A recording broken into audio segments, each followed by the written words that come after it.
Hello everyone, welcome to another episode of Non-Scripted Ramblings. I'm Kendall Richardson.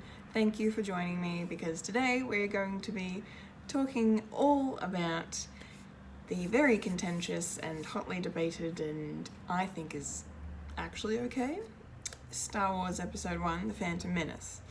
The first episode in the prequels of the prequel trilogy. We're into the prequels now, people. The original trilogy is done. If you haven't seen those videos yet, go back and watch them on this channel, FREDtheAILEN, please. And then you can catch up and we can do this. Or unless you're watching in 1, 2, 3, then 4, 5, 6. Hello to new viewers. I'm encouraging people to watch these videos however they want. Watch the movies however you want, as long as you enjoy yourself. That's all I care about. Speaking of enjoying, I do still enjoy this movie. I know it's a very, it's very controversial. Not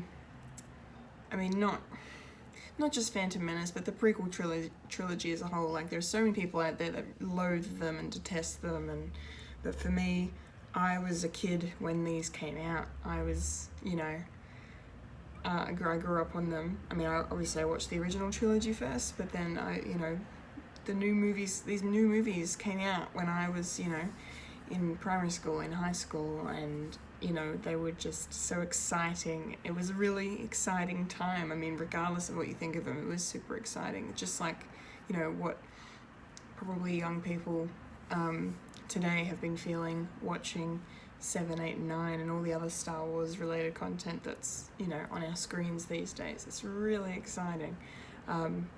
So things were so exciting back in 1999, probably 1998 I should even say as well, for Phantom Menace, because this is a fun little fact. 75% of audiences that were going to cinemas, I think maybe just in the US, but probably around the world as well, were paying to go watch movies and not watching them. They were going in there just to see the trailer for Phantom Menace, and then they were leaving.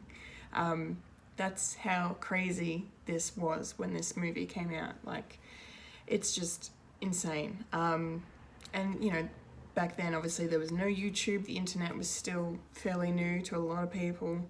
So the only way to see movie trailers was either brief little snippets on television, or you would see them when you would go to watch another movie. So it does not surprise me that so many Star Wars fans were just paying the ticket price for the trailer and then leaving. Like, that's crazy. That's unheard of these days. Like, it doesn't happen because obviously everyone has YouTube and social media where trailers are constantly shared, so that's never going to happen again. But how exciting is that? Just, I love that. It's brilliant. So before I dive in to Phantom Menace and my thoughts, I just wanted to give a quick overview of the plot of this film because, if you're just here for my little trivia facts and my little review, then I will get to that. But for those who, aren't really watching the prequels and just want a brief little recap, because, we all know, as I've already said, prequels, you love them or you hate them, so if you don't want to watch the movie, then I'll just briefly recap it. So basically the movie starts with the Trade Federation. They're wanting to invade Naboo because they're being manipulated by the Emperor, and then Naboo is, being manipulated by the Emperor, who is only known to them as Senator Palpatine, but of course we find out later on that Senator Palpatine and the Emperor are the same person.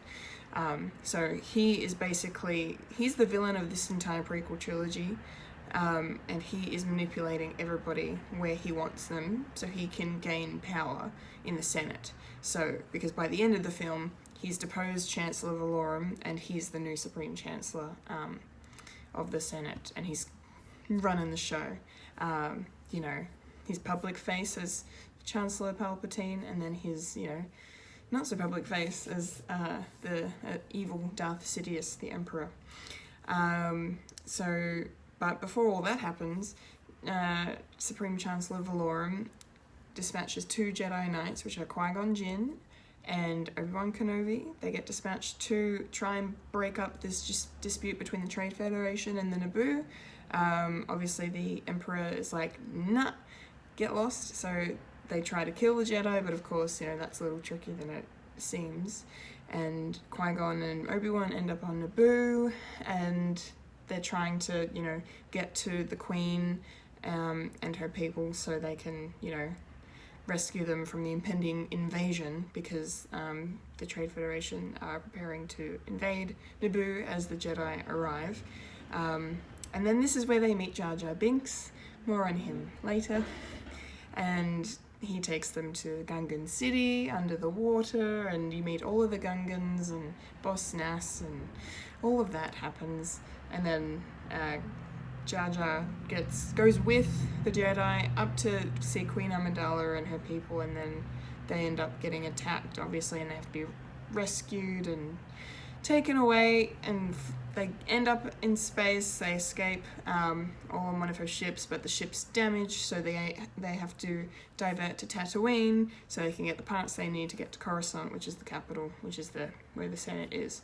And on Tatooine, of course, this is where we meet young Anakin Skywalker and his mother Shmi, and they're both slaves on Tatooine. And basically, in order to get the parts that Qui-Gon and everybody needs for the ship so they can get to Coruscant, this ends up in seeing Anakin in a pod race on Tatooine, which is awesome. And, you know, he wins the race, they get the parts, they need everything, and then Anakin is freed as a slave, and then they all go to Coruscant to try and, you know, approach the Senate and be like, oi, help us, we're being invaded, this is ridiculous. And then the Senate basically don't want to do that, they just want to talk more politics. So Queen Amidala decides to return to Naboo and fight the Trade Federation head on. Meanwhile, Qui-Gon Jinn believes that Anakin Skywalker is the chosen one, and he brings him before the Jedi Council, and headed by Yoda and Mace Windu. And he wants to train him, but they're like, no, he's too old. But then, so yeah, basically they end up leaving and going to Naboo with the Queen and everyone else in order to help them defeat the Trade Federation and save her people. So they go back, and then there's all these big battles taking place all at once in the final act, and it's really awesome. And yeah, sadly, Qui-Gon Jinn dies. He gets killed by Darth Maul, which is Darth Sidious, the Emperor's apprentice. But then Obi-Wan Kenobi, played excellently by Ewan McGregor, defeats Darth Maul and, avenges Qui-Gon, essentially, and vows to train Anakin, considering Qui-Gon is no longer around to do so. And then the Jedi Council agree that Obi-Wan will train Anakin to be a Jedi, even though he is too old. And Yoda's really worried something's gonna happen, because apparently he senses a lot of fear in him. But he gets trained nonetheless, and that's basically where the film ends. They are all victorious. The Naboo defeat the Trade Federation. The Gungans help in the battle, and it's awesome. It's just a lot of fun. So that's kind of a brief kind of recap of the events of the entire film. I hope that made sense. But I don't even know where I want to start with this. I think maybe I'll just start talking about some of these characters in this movie, because I really, really like them. Qui-Gon Jinn, played by Liam Neeson, an awesome Jedi Knight. It's really such a shame that he's only in this one film. My understanding is I think the character has appeared in like the comics and probably some of the other animated TV shows, maybe. I'm not sure, I haven't seen them. But he's brilliant, absolutely brilliant. Liam Neeson is so good in this role, absolutely phenomenal. It's just really such a shame we never got to see him even return as a Force Ghost. Like, I remember being so excited as a kid, going, oh, that means we're gonna get to see Force Ghost Qui-Gon. Because, like, I think actually I'm skipping ahead of it, but I'm pretty sure at the end of Revenge of the Sith, maybe Attack of the Clones, maybe it's Revenge of the Sith, Obi-Wan and Yoda are talking, and Yoda tells him that, you know, Qui-Gon's not really gone, and I think that's kind of hinting at his Force ghost, but you never really get to see it, which is such a shame. But yeah, I really love Liam Neeson's performance. It's very strong, and he plays a Jedi so well. Like, it's really smooth. It's really awesome.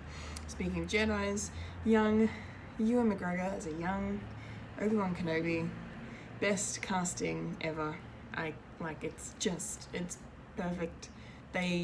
Apparently they were obviously looking at pictures of young Sir Alec Guinness in order to kind of cast someone close to his likeness that would look like a young Obi-Wan. And yeah, Ewan McGregor apparently watched and studied so much of Sir Alec throughout his life and his film work and everything else in order to kind of capture his mannerisms and his performance and obviously his portrayal of Obi-Wan in the original trilogy. But he's really good, and I'm so glad they're making I think it's a series now. Obi-Wan Kenobi is going to be a series with Ewan McGregor. It's so good. Yeah, he's one of the best things about the prequels. Consistently really good in every single film. Ewan McGregor is, and yeah, just like I said, perfectly cast. I mean, the cast is really strong. I think. I mean, you know, it's not Natalie Portman's best work, but in this one anyway, she gets better as she goes along, but she was still really young when she made this movie, and she's not terrible. There's just some parts I find her a bit unsure of herself in some scenes, but for the most part, she's really, really good. And I really love the fact that Queen Amidala is not just some queen that will just, you know, is all about ceremony and looking pretty and not actually doing anything, but she's a woman who will take matters into her own hands. Like, she specifically disguises herself as a handmaiden and takes on her real name, Padme, to accompany Qui-Gon in Tatooine, and you know, she's just, you know, I don't know, she's a kick-ass lady. You know, it makes perfect sense because Princess Leia is her daughter. She clearly got that kick-ass, you know, side from her mum, that's for sure. Yeah, I just love the fact that she's just not your average monarch. And I think I remember reading years ago that the way the royalty kind of works in Naboo is that she's not really royalty. She's more of a political leader. So you're elected queen. It's not like a lineage kind of situation. It's not a familial thing. She was elected queen of the Naboo. And apparently she was one of the youngest queens ever elected too. So yeah, she's a very powerful woman, and I really love her character, and I always have. She's always been, apart from Han Solo, I think she's probably always been my favorite character, just because I just think she's awesome. And she gets the coolest freaking outfits ever. Like, every single outfit she wears, like, I'm sure they're probably a pain in the ass to actually wear while shooting, but yeah, she looks brilliant. Absolutely brilliant. Yeah, Jake Lloyd as young Anakin Skywalker. I feel terrible for this young man, just because in all my research for this video, it just really seemed like he got a really bad rap. Him and Ahmed Best, who played Jar Jar Binks, they both really copped the savagery of the Star Wars fandom and the world at large, and it's just very sad and unfortunate that both of them didn't end up really having careers because of it, and because they're not that bad. There are worse actors out there. I have seen worse actors. I mean, has anybody watched The Room? Hello. But no, it's just sad. They did the best with what they had, and yeah, Jake Lloyd was also very young as well, and I think the reason he was cast is because George Lucas was really going for someone who, you know, was similar looking to Mark Hamill, like in a way that it would be believable that he would be the young version of his dad. So I think Jake Lloyd would have been mostly cast based on his looks. Fair enough. But yeah, I mean, he has a lot of fun with it. Like, the pod racing scene is just phenomenal. And seeing little Anakin get excited is really nice. And yeah, but no, he's like, I don't really have too many problems with him. He's not perfect, but he's not the worst thing ever. So speaking of worst thing ever, maybe now's the time to talk about Jar Jar Binks. Not the worst thing ever though. I mean, I went for the segue. What can I say? But yeah, I don't know. As a kid, I remember loving Jar Jar. I remember really enjoying him. I found he was funny, you know, cute, like, you know, like, oh my god, look at him, you know, doing his thing. I don't know, he never really drove me nuts as a kid or as a teenager. I just thought he was funny. But watching him now as an adult, and particularly from a critical perspective, I'm just kind of like, well, yeah, he's not great. He's a little annoying, but I don't know. I don't know. I mean, I really can't defend or say anything. I mean, he's not the best thing ever, but he's not the worst for me. Like, I don't hate him, but I don't love him at the same time. And then the fact that, you know, they made the Gungans speak in this sort of weird, like, you know, I mean, it was already, it's good, it's fine enough that Yoda speaks in that kind of reverse English, but then, you know, what George Lucas did with the Gungans, making them, all their words kind of in the wrong way, and just that, like, it's just, I don't know, it's not great.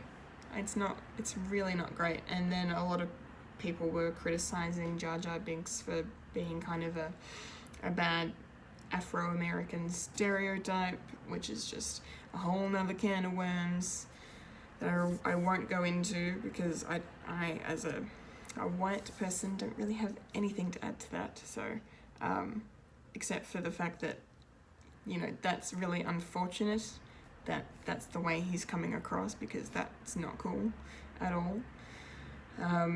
Especially for a movie as big as Star Wars, like, it should know better than to rely on stereotypes to convey stories and characters. So that's, yeah, it's really shitty that happened. But I don't know. That's all I really want to say, except there's one cool thing about Jar Jar Binks that I either forgot or remembered or discovered today when I was researching. But apparently my man Michael Jackson, the King of Pop himself, wanted to play Jar Jar Binks, because he has, I don't know if he's friends with George Lucas, but he knew George Lucas for a number of years, because they worked together in the 80s.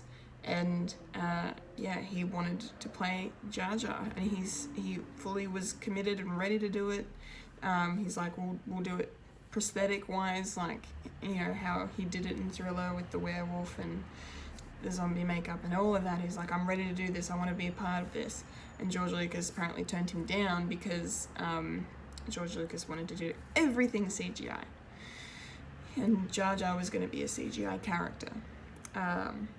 So that's why Michael Jackson ended up not playing him, and then they went with Ahmed Best instead. So yeah, crazy. Who would have thought? That would have been a very interesting movie for sure. Who knows how it would have turned out. Speaking of CGI and Jar Jar as well, I should say, a lot of people seem to forget that Jar Jar was actually the first CGI supporting character in a film. A lot of people think it's Gollum in Lord of the Rings: The Two Towers, which came out a couple of years later. It's actually Jar Jar Binks. So despite what you may think of Jar Jar Binks, he was very, very groundbreaking in terms of special effects. So hats off. While you may not love the character, that's still pretty awesome. But yeah, CGI. This movie is just chock full of CGI. CGI coming out of every spot. Like, you would be hard pressed to find the real shots in this. Like a lot of the only real stuff is the actual actors, and then a lot of the sets were only constructed as high as their heads, so because CG filled in everything else. And apparently this was a pain in the ass for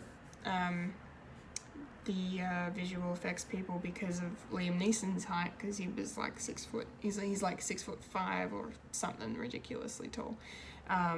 So that kind of caused headaches for them, and they spent a lot of extra money having to compensate for the fact that he was taller than everybody else. But yeah, there's so much CGI. It's aged okay. It hasn't aged great. It's aged okay though. Like there's some of it kind of falls flat now when you watch it in 2019, and then some of it still looks really good. Like a lot of the background stuff looks really good. Like the Gungan city still looks amazing to me. Like that big, beautiful, like just bowls filled with lights floating in the midst of this deep, lake or ocean. That looks amazing. At the end of the film, when Darth Maul and Qui-gon and Obi-Wan are all fighting in that epic fight scene, which I will talk about shortly, that all looks fantastic. Like there's still so many good things. Coruscant looks great, but yeah, there's just, apart from that, there is definitely some questionable effects, but at the time it was completely and utterly groundbreaking. Like everyone was just kind of, holy crap, this is new, this is fresh, this is shiny, this is exciting, and George Lucas was obsessed with it. He loves his visual effects, so he was really, really pleased, I think, with himself after this film came out. Because I remember watching it back in the day, and it looked real good. What else could I talk about? Yeah, Anakin's father. That's an interesting one. Immaculate conception kind of hints in the script. Shmi specifically says there was no father. She gave birth to him and raised him all by herself. There was never any kind of, it's very heavily implied that it was, all by herself, literally, nothing.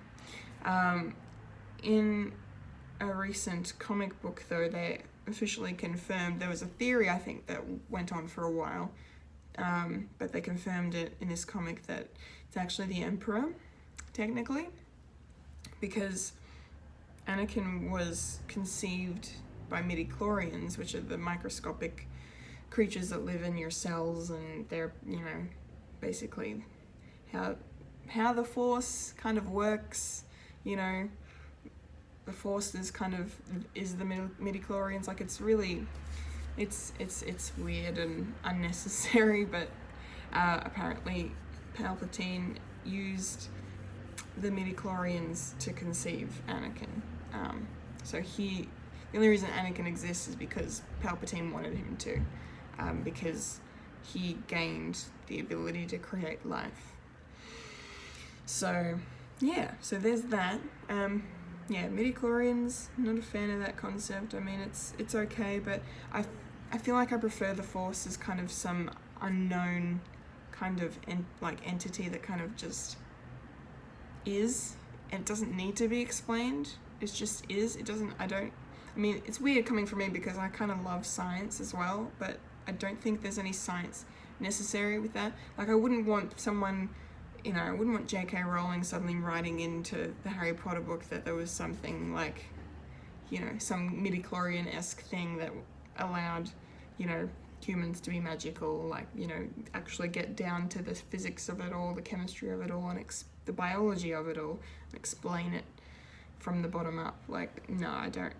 That's why it's sci-fi fantasy, This stuff doesn't really need to be explained. I mean, sure, it's fine, but it's not necessary. It's really not necessary. What else do I want to mention? The film was nominated for 3 Oscars. 2 of those were visual effects.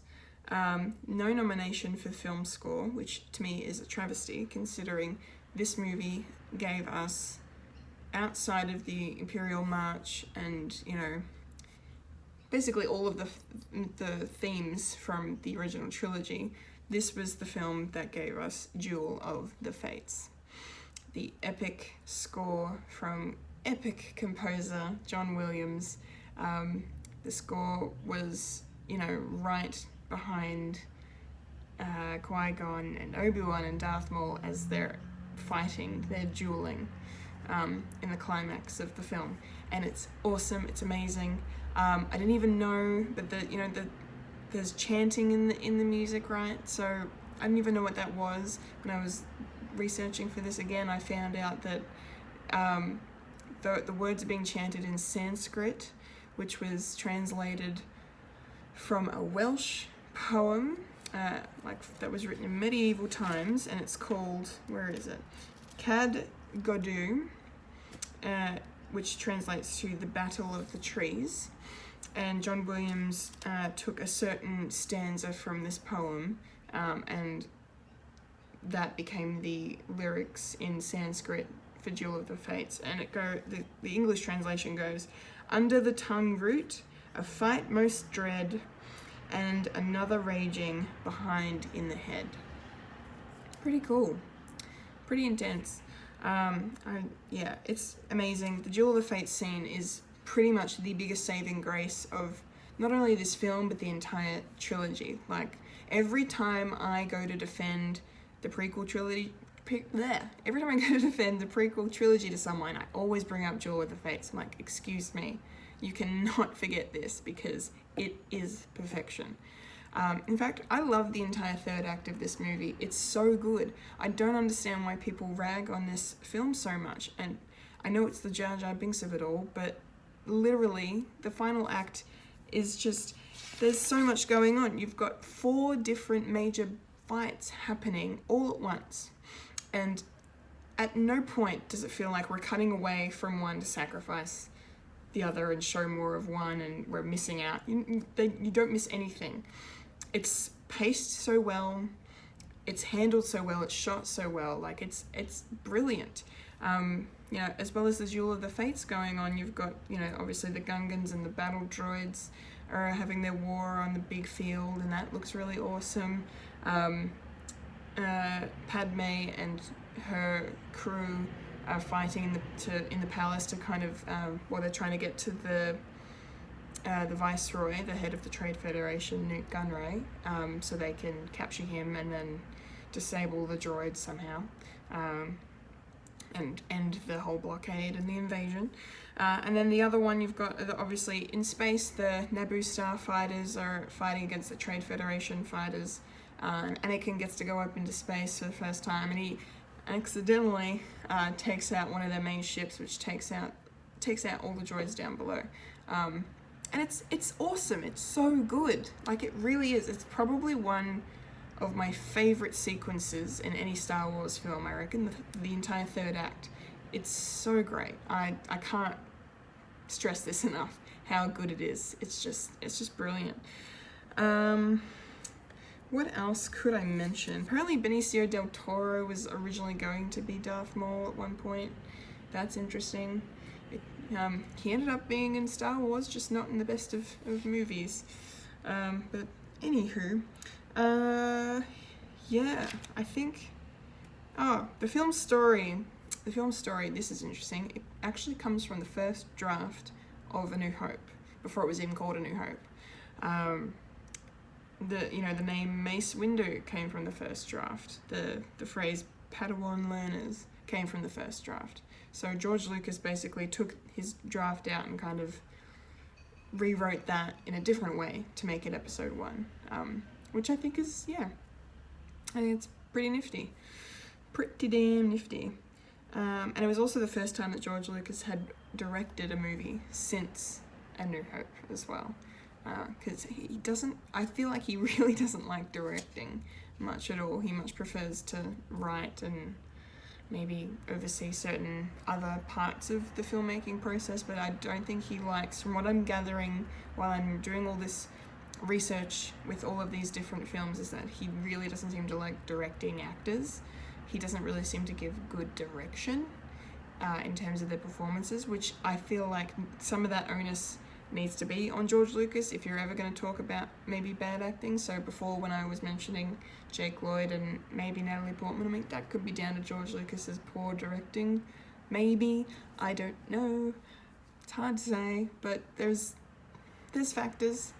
There's factors. Yeah, I know, I think that's kind of it. All I really want to say. This was also one of Keira Knightley's first film roles. She played handmaiden Sabe, who was the one that would become the queen when Padme would swap out and be the handmaid, because they look a lot alike, which I'm starting to see now more as an adult. Back then I really didn't, for some reason I've never really thought that they looked alike to me, but everyone else is like, oh, yeah, people get them confused all the time. Like, I've never happened to me. But there you go. If you didn't know, Keira Knightley was in Star Wars. She was in Star Wars. Yeah, I think that's everything I kind of want to cover. Just checking my notes, making sure I'm all good. That is episode 1, The Phantom Menace. Yeah, so much fun rewatching it. Ups and downs, of course. Not as good as the original 3, but there is still so much to love. So if you do really want to go watch it in your lead up to Rise of Skywalker, do yourself a favour and check it out. If not, I won't hold it against you. It's totally fine. Thank you so much for watching. I really appreciate it. Stay tuned for next time when we're going to tackle one of, I think this is the one that until maybe The Last Jedi came out was probably considered the worst Star Wars film, but I'm excited to dive back in and have a look at Attack of the Clones next week. So stay tuned for that. Thank you so much for watching this. I hope you enjoyed it. I've been Kendall Richardson. This has been another episode of Non-Scripted Ramblings. Thank you for watching. May the Force be with you.